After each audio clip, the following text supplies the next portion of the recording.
Welcome back, fight fans, to episode 5 of the MMA News. I'm Ray Garvey Jr. This has been a relatively quiet week in the world of mixed martial arts, but we're going to talk about what Rose was able to accomplish this past weekend, what Werner and Amanda are going to tackle this upcoming weekend, and on tonight's Mount Rushmore, we're going to talk about people who helped bring the sport that we love to the forefront and to pop culture right after our intro.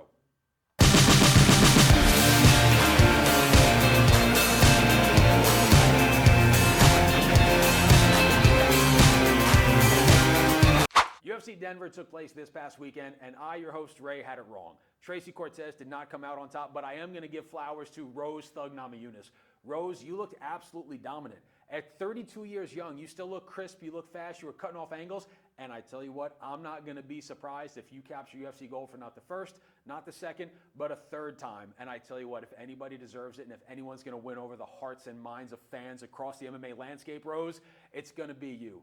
Salute to you. Your performance was absolutely on par. You lost your dance partner at the last minute, and still you brought in the best version of yourself. You were mentally tough, and you were physically sound in that fight. Rose, let's fucking go. I want to see you run it back for a third time, hoisting UFC gold above your head. Also this past weekend in Denver, fight fans, we might be saying farewell. I think for the last time we may have seen Santiago Ponzinibbio inside the octagon. I was hoping he was going to get past Muslim Salikov, but unfortunately that was not so. From having a 7 or 8 fight win streak just a few short years back, we saw Santiago Ponzinibbio become human, become pedestrian. 1-3 before he went in that fight, meaning he's 1-4 at this point. I can't see Dana giving him another fight. I don't know what's next for him in the line. Maybe he's going to make it over to the PFL. I wish him nothing but the best in the future of his MMA career. But Santiago, you gave a lot to the octagon, and I, as a fan, appreciate you greatly. Good luck. And Muslim, your flowers are right here at the MMA News. On this week's segment of That's Not MMA, seems every week we're doing some sort of pop culture boxing that's taking place. It was Jorge Masvidal and Nate Diaz, two aging goats. This week it's going to be the former Disney sensation, Jake the Problem Child Paul, versus Mike, I'm 1.3% African, Platinum Perry. And I tell you what, I'm there for it. They had a sit down this week where the two men were chatting with one another. And Jake Paul has been an absolute incredible trash talker. He's been a great self-promoter. But I tell you what, Mike Perry looks in shape, he looks mean. Mike Perry did not stutter, he did not flinch. It's the first time in any conversation I've seen Jake Paul display what I'm going to call fear. Mike Perry looks peeled, he looks shredded. Jake Paul was finding a hard time finding his words talking to Mike Perry. And I tell you what, Jake, segueing away from Mike Tyson, this was not an easy fight for you. So I'm going to give you your flowers from here at the MMA News. But I tell you what, I think this was a career misstep. I know that Mike Perry right now, he's not drinking, he's not partying, he's not eating anything. He's literally watching the Disney Channel, hitting a heavy bag in his hotel room, getting ready to put hands on you. Mike Perry, I am going to stand on business. Everyone at the MMA News, hence, forget that. I think everybody in the MMA community is hoping that you put Jake Paul away once and for all. Mike Perry, let's go to war this weekend. Take it to him, Mike. I tell you what, on this fight card, Mike Perry against Jake Paul, it is failing in comparison to what Masvidal and Diaz were able to accomplish. That card was absolutely stacked. The only two names that are going to be familiar, even to the most hardcore of MMA and boxing fans, are going to be Uriah Hall, who had that amazing spinning knockout when he was on Dana White's The Ultimate Fighter, versus the son of all-time great Julio Cesar Chavez, Julio Cesar Chavez Jr. And you know what they say? Show me a great man that's the son of a great man. Julio Cesar Chavez Jr. has done really nothing of substance. He lost to Canelo, but really they only gave him that fight predicated upon his name. He's 38, Uriah's 39. Neither of these guys really have much to give. This fight has no implications anywhere. Unfortunately, I think that Julio Cesar Chavez might be technical enough to piece apart Uriah Hall, but if Uriah Hall's athleticism at 39 years young is able to overtake him, I think that Uriah Hall is the more powerful puncher. I think he's the more dominant athlete. I'm rooting for Uriah Hall. I'm leaning towards Julio Cesar Chavez Jr. I know that sounds like I'm sitting on the fence, but it is what it is. I'm Ray. This is my show. I say what I want. The first fight we're going to talk about on this weekend's fight card is going to be the little big brother of Kamaru, Muhammad Usman, versus Thomas Peterson. Kamaru, possibly one of the most shredded and peeled 170-pound fighters we've ever seen, has a brother standing at 6'2" plus, 237 pounds, has a win over the ever-dangerous Justin Tafa, is taking on Thomas Peterson this weekend.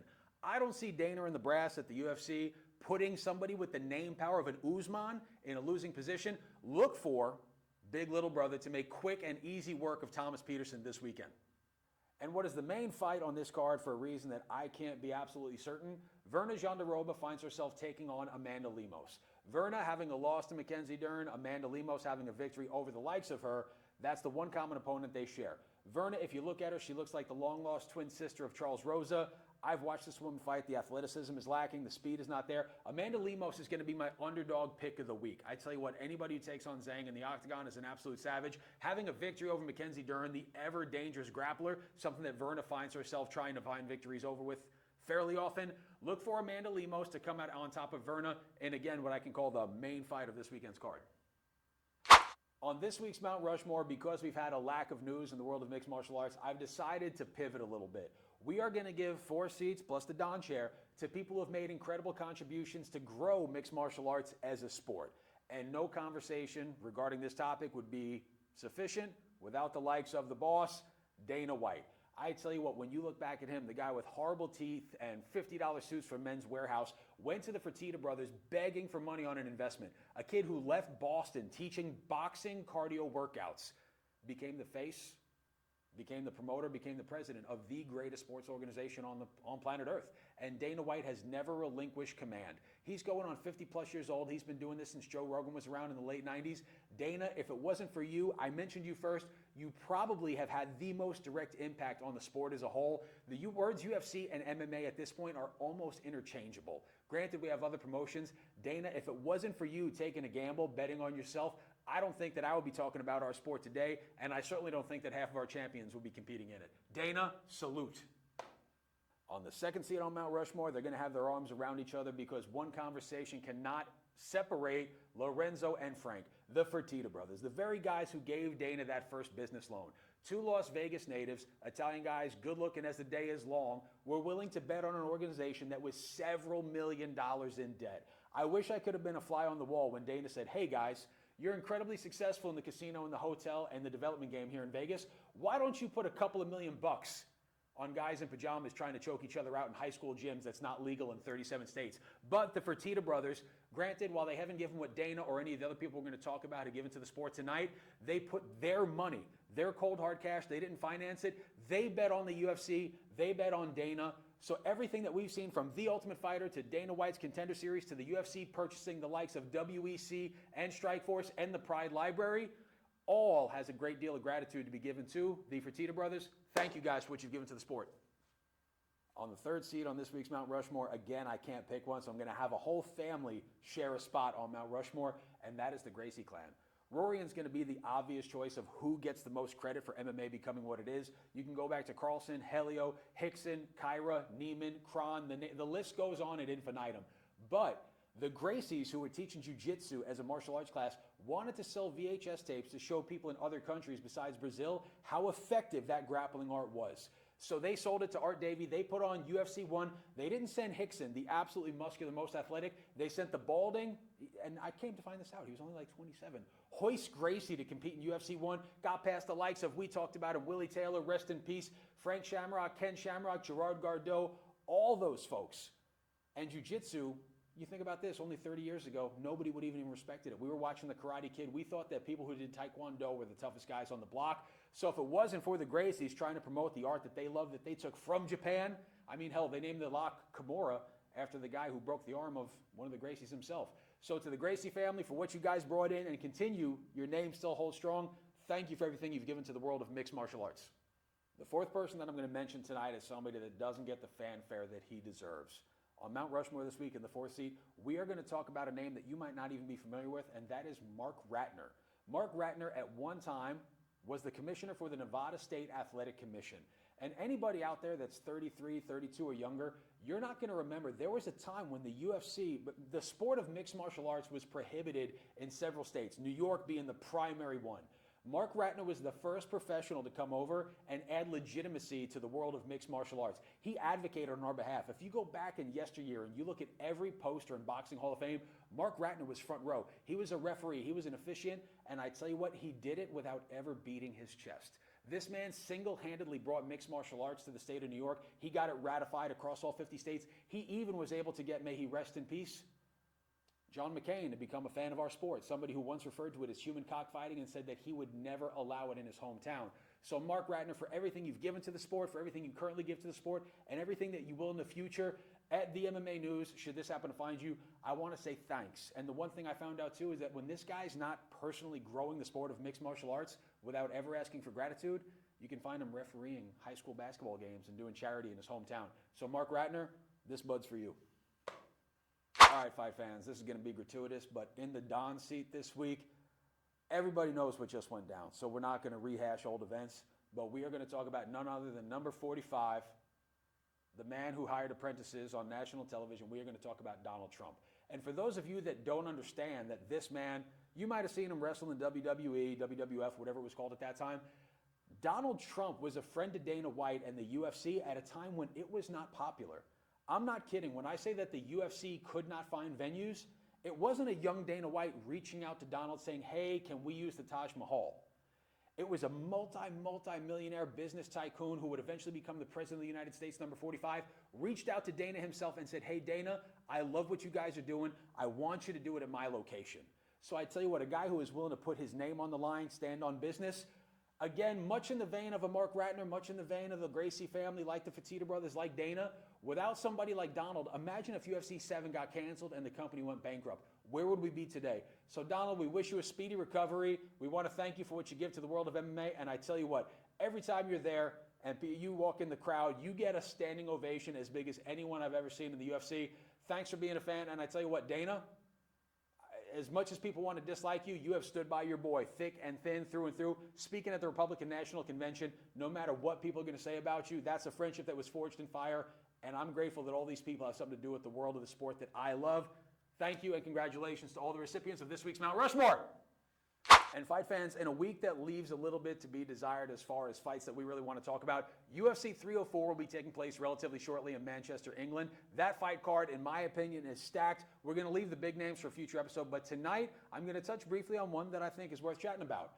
Arnoldallen, the hometown English kid, is taking on the likes of Gigachikadze. Arnold, at 30 years old, is coming off 2 losses. One to Max Holloway, but then again, who hasn't? But also to the relatively unknown Evloff, ever dangerous fighter. And Gigachikadze, at 35 years old, relatively inactive, a man who does not make mistakes. People from that part of the world are the most effective grapplers ever. Arnold is fighting for his career in front of his hometown. I tell you what, at 35 years old, those Georgians don't seem to age the same, but I am still going to lean towards the likes of the 30-year-old Arnoldallen. I think that he learned a lot in the fight against Max Holloway, and Giga, having a victory over Alexpereira, doesn't really do much for me to move the needle. So Arnold, I hope that you get the W in front of your hometown. Giga, at 35 years old, whatever the future holds for you, best of luck, sir. On this week's segment of The Lord's Work is somebody that I've been excited to talk about for a while now. This is going to be a name that some fight fans might not be familiar with, but if you watch the Joe Rogan Experience, you might. We're going to talk about JustinWren.